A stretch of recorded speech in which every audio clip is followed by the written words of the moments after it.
Barrett Wilson with Guitar Tricks today, and in this video, I'm going to cover some practice tips and some ideas to ponder when it comes to working on the craft of guitar playing.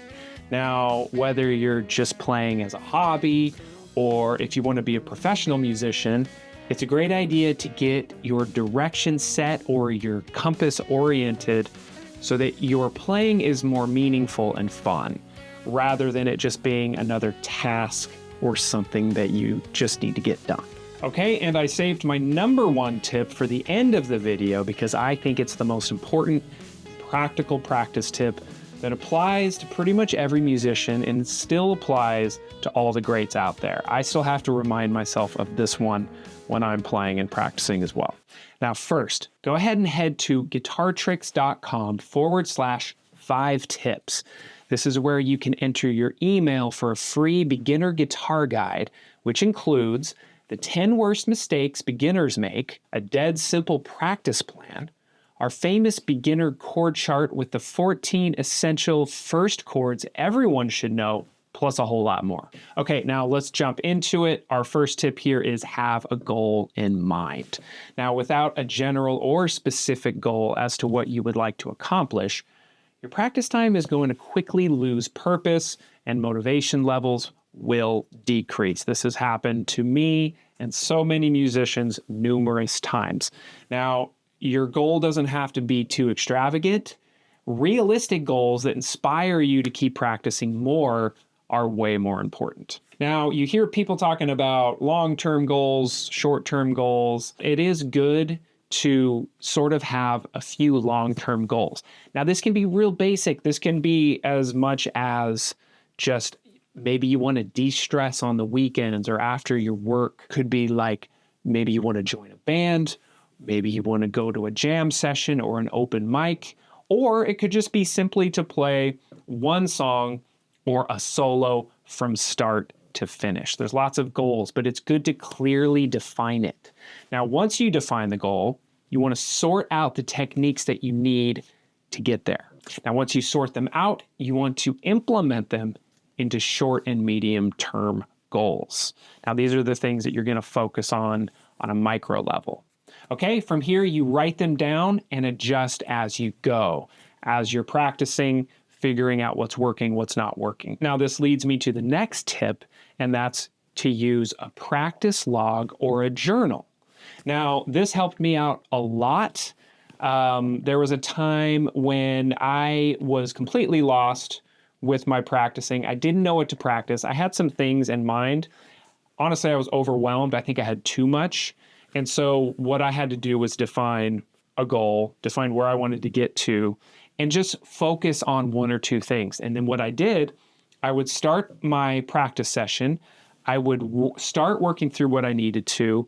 And then at the end of the practice session, I would write down exactly what I did, as detailed as I could, so that when I came back to it, I would remember what I did. Because so many times before, I would work on something, not write it down, and then next practice session, I wouldn't remember what I did, so I might just start over from the beginning again. And this is a very common thing that happens. You just go all the way back to the beginning thinking you didn't learn anything when you actually did.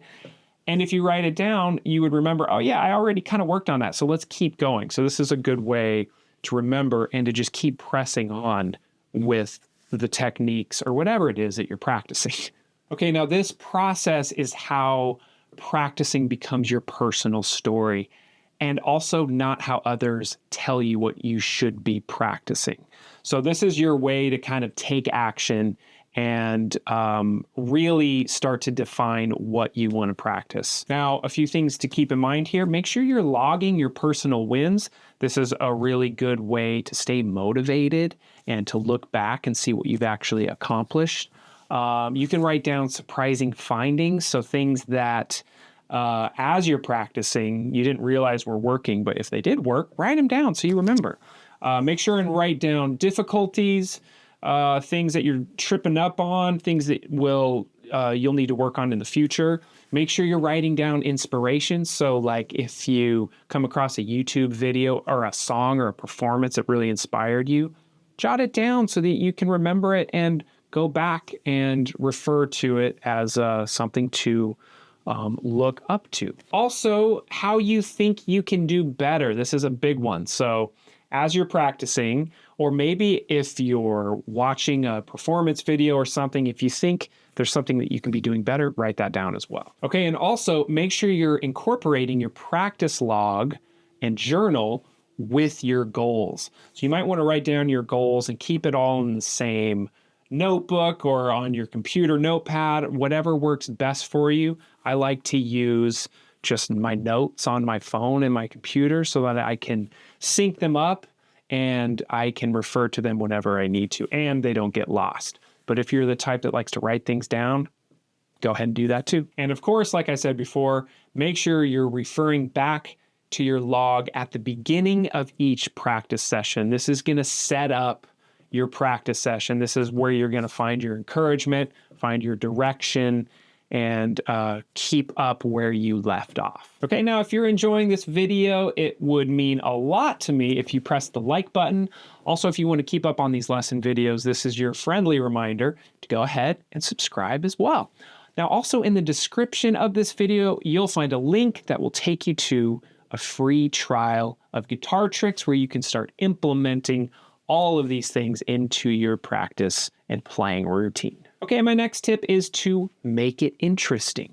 So hopefully the reason you got into playing the guitar is because it brings you joy to play.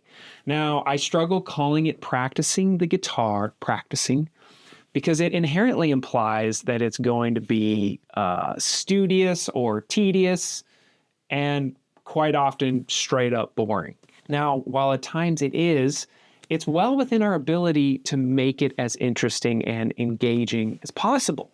Now, if you're not careful, you may actually never want to stop practicing if you get really good at it. So part of making it interesting is changing your outlook on what practicing is. Now, you want to think of it as playing and problem solving within your playing. So instead of practicing, you're having a good time, you're playing, you're problem solving, and you're mixing those two things together. A few problems might be the metronome is tedious and boring. I don't like playing with the metronome. Maybe your fingers are hurting and you're too tired to play.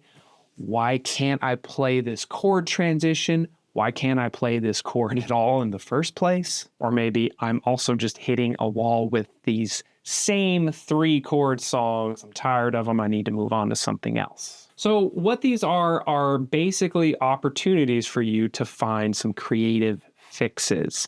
So, for example, when it comes to playing with a metronome or practicing with a metronome, or even timing in general, one thing that helped me was to start using a drum machine instead of a metronome, or find a cool drum machine on your computer or something and start creating your own beats. This is a really cool way to learn how timing works, and then start playing along with the drum beats as well as some metronome work as well. Another thing you could do is pick up another instrument. When it comes to timing, for a few months, try and learn how to play some drums. If you learn how to play drums and go back to guitar, your timing is going to be a whole lot better. Also, if your fingers are hurting or if you're getting tired of playing, try some other things off the guitar. So see if you can visualize a chord or a chord transition by closing your eyes and visualizing those fingers moving to the spots that they need to go. Or it could be simple as finding a different genre to play, mixing it up, find something that you wouldn't normally learn. Example for me, I was never into country music, and then I started learning country, and now I like country music, and it's so fun to play. Same with reggae. I couldn't really get reggae before, started playing it, now I love it. Probably one of the more fun genres to play and jam out to. Okay, now my next tip is practicing with others. Now this might be a luxury. Not everyone has a music friend or a music community to pull from, but if you do, this can boost your playing massively. Now, a little healthy competition is great, and it's really nice to have someone to throw ideas around with and be accountable for your practice time. Now, some things you can do together, you can work on a song or a riff or an exercise together, compare notes on them. You can learn some kind of duet or solo that has harmonies. This is such a fun thing to do when you're playing with another music buddy. You could work on a song that has lead and rhythm. So one person takes lead, one person takes rhythm, and then you switch parts. This is super great for building your dexterity as a musician and also being accountable to understanding both rhythm and lead. This was huge for me, working on theory together. So theory can be quite bland, but finger warm-ups or exercises, things that are very mundane. This is a great thing to do with a guitar buddy. And then the last thing here is to perform or go to a jam session or an open mic together. Again, that accountability is coming in here. Okay, we've made it to my last tip. It's not very dramatic or anything, but it's very important, and it's to slow way down. So that means taking the speed that you're practicing or learning something and almost double it. Whatever you think slowing down is, double or triple it. This is something I've had to learn. Every musician has to learn this. Now, you kind of want to be a little zen about this. So timing is everything. Building your patience around slowing things down really is the number one trick to progressing faster, in my humble opinion. Your brain and your muscles need time to communicate. So this is the moment to think a little bit more realistically and clinically. You're creating new motor skills, and this can take months. This can take a while. So patience is the trick. The slower you go, the faster you can actually create these new neural pathways. Also, everyone learns at a different pace, so this is just another reason not to compare your progress with your favorite players or even your peers. And then also slowing down also means parceling out whatever you're working on. So say that it is the one song that you want to play from start to finish. So slowing it down is going to help you parcel it out over your practice session. So figuring out, okay, what are the techniques I need to learn for this song? Maybe it means, okay, I need to spend a week on the intro, or maybe it means I need to spend a week on just learning the chords of the intro. And then the next week will be spent learning the rhythm. The next week will be putting it together.